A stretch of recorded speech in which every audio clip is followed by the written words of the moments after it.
Hello guys, welcome back to my channel. ഇന്ന് നമുക്കൊന്ന് ദിഗംബരനെ പോലെ കണ്ണെഴുതാം. നമ്മൾ എവിടെയെങ്കിലുമൊക്കെ പോകാൻ നിൽക്കുമ്പോൾ സമയമില്ലാത്ത സമയത്ത് എൻ്റെ സമയം മുഴുവൻ കളയുന്നൊരു സാധനമാണ് കണ്ണെഴുത്ത്. എപ്പോൾ എഴുതിയാലും ഒരു കണ്ണൊരു രീതിയിലും വേറൊരു കണ്ണ് വേറൊരു രീതിയിലും ആയിരിക്കും ഇരിക്കുന്നത്. എഴുതിയും തുടച്ചും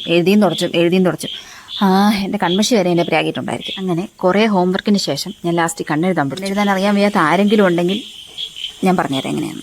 അതായത് നമ്മൾ ആദ്യം കണ്ണെഴുതുമ്പം എത്ര നീളം വരെ കണ്ണിൻ്റെ വാല് നീട്ടണോ അവിടെ കൊണ്ട് നമ്മളൊരു ഡോട്ട് ഇടുക. ഇനി നമ്മൾ ജോയിൻ ചെയ്ത് വേണം പോകാൻ. അതായത് ആ പോയിന്റിൻ്റെ ഏറ്റവും അടുത്ത വേറൊരു പോയിന്റ് നമ്മൾ സെലക്ട് ചെയ്യുക. എന്നിട്ട് അവിടുന്ന് നമ്മൾ ആദ്യം ഇട്ട പോയിന്റ് വരെ ആദ്യം ജോയിൻ ചെയ്യുക. അതായത് ഇപ്പം ഞാൻ വരച്ചേക്കുന്ന കണ്ടില്ലേ, കണ്ണിൻ്റെ സെൻറ്ററിൽ നിന്നാണ് ഏകദേശം ഒരു പോയിന്റ് എടുത്തിട്ട് പിന്നെ ഞാൻ ആ അറ്റത്തിട്ടിരിക്കുന്ന പോയിന്റ് കൊണ്ട് ജോയിൻ ചെയ്തേക്കുന്നത്. ഇനി സെൻറ്ററിൽ നിന്ന് ഇങ്ങേ അറ്റത്തോട്ട് വരയ്ക്കണം. ഇപ്പം നിങ്ങൾ ഈ വരച്ചിരിക്കുന്ന ഈ ബോർഡറെ കൂടെ കട്ടി കൂട്ടുകയോ കട്ടി കുറയ്ക്കുകയോ എന്തോന്ന് വെച്ചാൽ ചെയ്യാം. പല ആളുകളും ഒരു കാര്യം ചെയ്യാൻ അറിയാൻ വയ്യാതിരിക്കുമ്പോഴത്തേനും എന്താ ചെയ്യുന്നത്, യൂട്യൂബും ഗൂഗിളും തപ്പും. എന്തെങ്കിലും ട്രിക്സ് ഉണ്ടോ ചെയ്യാൻ, പെട്ടെന്ന് ചെയ്യാൻ. അപ്പോൾ അങ്ങനെ ഞാനും തപ്പി യൂട്യൂബിൽ എങ്ങനെ എളുപ്പത്തിൽ കണ്ണെഴുതാം. അങ്ങനെ നോക്കിയപ്പോൾ ദാ കിടക്കുന്നൊരു 10,000 വീഡിയോസ്.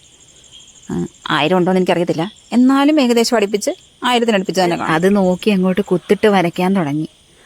അപ്പം ഞാൻ ആദ്യം കരുതി മുഖത്ത് ലാസ്റ്റ് കുത്തുങ്കോമേ മാത്രമേ കാണൂന്ന്. എന്തൊക്കെ പറഞ്ഞാലും അവസാനം ഞാൻ കണ്ണെഴുത്തിലൊരു പ്രോ ആയി മാറി. ഇപ്പം നമ്മൾ ഐലൈനർ യൂസ് ചെയ്യാൻ പഠിച്ചെന്ന് പറഞ്ഞ് പണ്ട് നമ്മൾ യൂസ് ചെയ്തുകൊണ്ടിരിക്കുന്ന മെബിലിൻ സ്റ്റിക്കിനെ മറക്കാൻ പറ്റുമോ? ഇല്ല. അപ്പം നമ്മൾ അതും ഉപയോഗിക്കണം. അപ്പം അതും കൊണ്ട് താഴ്ഭാഗം വരച്ചു കൊടുക്കാം. എന്നിട്ട് സാധാരണ രീതി ഞാൻ ചെറുതായിട്ടൊന്ന് പടത്തി കൊടുക്കും. അത് വെറുതെ എൻ്റെ ഒരു സ്റ്റൈൽ, അത്രേ ഉള്ളൂ. ഇപ്പം കണ്ടോ, നല്ല ഭംഗിയില്ലേ കാണാൻ? നല്ല വാലൊക്കെ നല്ല നീണ്ട് നല്ല പെർഫെക്റ്റ് ആയിട്ട് വന്നിട്ടുണ്ട്. എഴുതാൻ അറിയാൻ വയ്യാത്ത ആരെങ്കിലും ഉണ്ടെങ്കിൽ ഈ ട്രിക്ക് ഒന്ന് പരീക്ഷിച്ച് നോക്കുക. ഐലൈനർ കൊണ്ട് ഒരു ചെറിയ പൊട്ടും കൂടെ കുത്തുന്നുണ്ട്.